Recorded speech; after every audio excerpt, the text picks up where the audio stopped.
Donc on va parler d'un produit que j'ai commencé à utiliser à peu près un an et demi, la IPCL. C'est l'équivalent de la l'ICL. Et je vais parler un petit peu de ses caractéristiques. Alors, l'IPCL a démarré à peu près en 2012, ça fait pratiquement 7 ans, 6 ans et demi, à travers le monde. C'est un produit fabriqué en Inde, mais commercialisé en Europe, en Grande-Bretagne. Donc il y a pratiquement 25 pays qui utilisent cet implant. Il y a pratiquement 50 000 implants qui étaient posés à travers le monde et 1400 chirurgiens qui posent ce type d'implant. Ce sont des implants précristalliniens pour chirurgie réfractive. Comment il se présente? Donc c'est un implant qui ressemble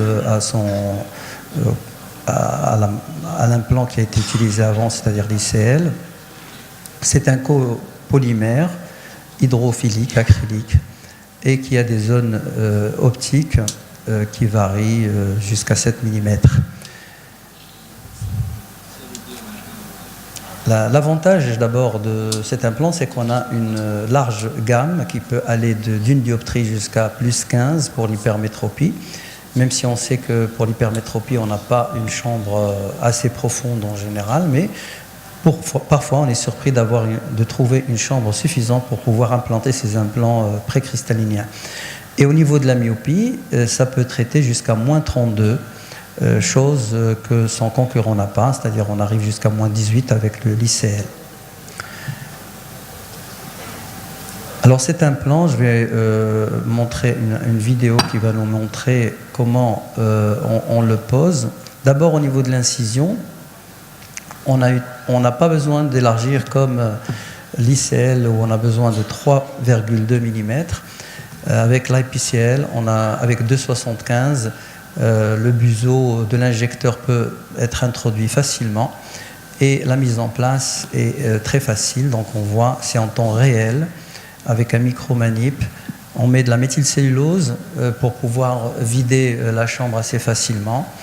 Et les mouvements à l'intérieur de l'œil doivent être très lents, très soft pour ne pas toucher la cristalloïde antérieure.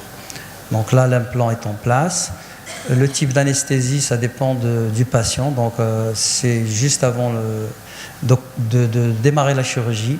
L'anesthésiste va voir le patient s'il est prédisposé à faire une anesthésie topique.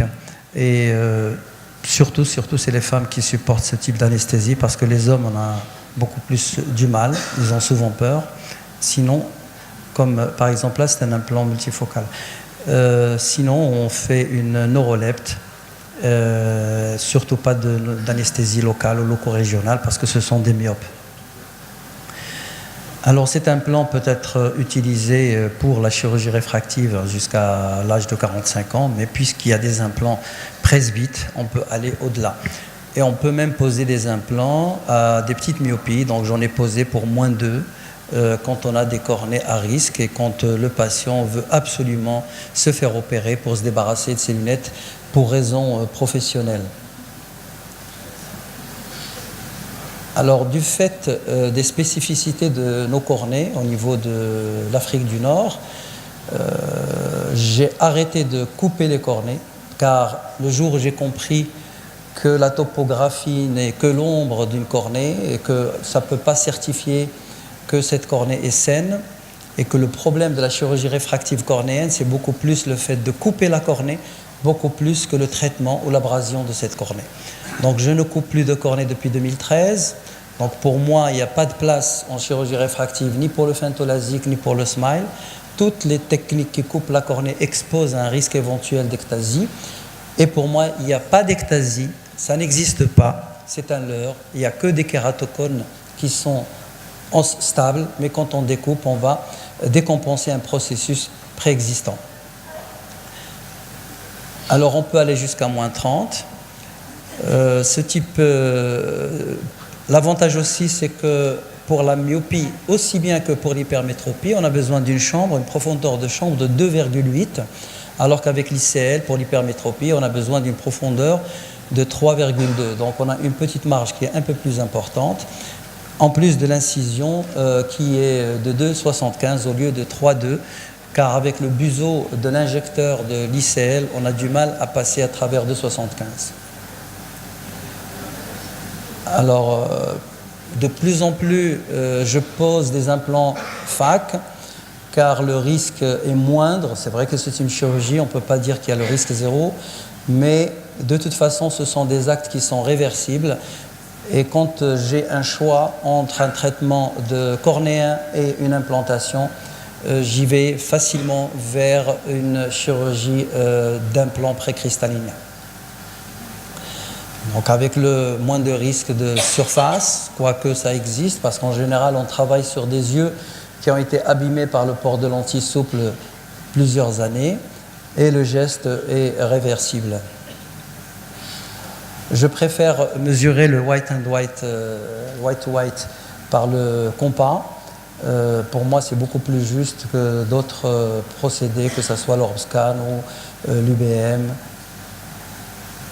Alors, il y a la notion de volt, ou le volting, c'est-à-dire cette distance qui existe entre la face antérieure de l'implant et la face postérieure de la cornée, qui doit être inférieur à 750 microns, donc entre 250 à 750 microns. Quand il est trop plat, on a le risque de développer une cataracte antérieure, sous-capsulaire antérieure. Quand il est trop important, il y a le risque de fermeture de l'angle et d'une hypertonie, où il faut agir très rapidement avant qu'il y ait une paralysie du réflexe photomoteur. On peut mesurer ce volt par l'OCT ou par un échographe qui permet de voir cette profondeur. Le troisième avantage, c'est d'abord la zone optique. On peut customiser cette zone optique, c'est-à-dire que si on a des problèmes de lumière, si le patient a un réflexe photomoteur entre la lumière photopique et mésotopique, on peut demander à élargir la zone optique jusqu'à 7,5 mm. Donc c'est un plus. Et on a aussi des formes avec la correction de l'astigmatisme. Donc on a des implants toriques qu'on peut utiliser soit chez les patients qui ont un kératocone stabilisé ou des ectasies. On a traité des patients qui ont une ectasie post-lasique qu'on peut corriger par ces implants. Donc la chirurgie étant la même, donc avec une incision à 2,75, on met de la méthylcellulose, il ne faut pas en mettre trop, mais seulement repousser un petit peu la zone, le cristallin pour avoir un peu plus d'espace. L'ouverture de cet implant se fait de façon un petit peu différente, c'est-à-dire il s'ouvre vers le haut alors qu'avec l'ICL il s'ouvre vers le bas, mais on a une encoche qui doit être toujours supérieure, toujours en supérieur et à gauche. Donc on a une encoche au niveau de l'implant, plus des trous qui doivent être en haut, qui permettent d'orienter, car on a eu une série des premiers patients qu'on avait mis à l'envers. Je pense que le docteur Naïm a présenté tout à l'heure une série d'implants qu'on avait posés à l'envers et on avait eu une hypermétropie post-opératoire. Là, c'est le cas, je pense, d'un implant qu'on avait mis à l'envers. On voit qu'il y a des trous en haut, mais on n'a pas fait attention à l'encoche. Et je pense que pour les premiers implants, il n'y avait pas cette encoche.